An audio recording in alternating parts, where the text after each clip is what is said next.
ГСП онлайн. Городские новости сейчас.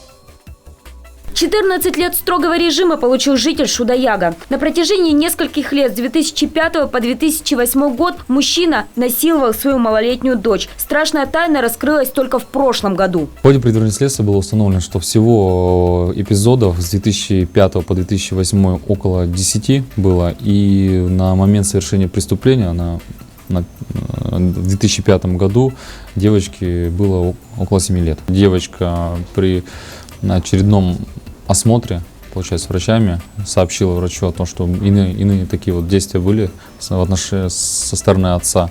И уже в последующем, то есть врач должен был сообщить правоохранительные органы. Сначала мужчина отпирался, а потом признал вину. Оказывается, действия сексуального характера к своей малолетней дочери он совершал в состоянии опьянения или на следующее утро после попойки. В целом семью характеризовали как положительную. Помимо дочери, мужчина с супругой воспитывали маленького сына.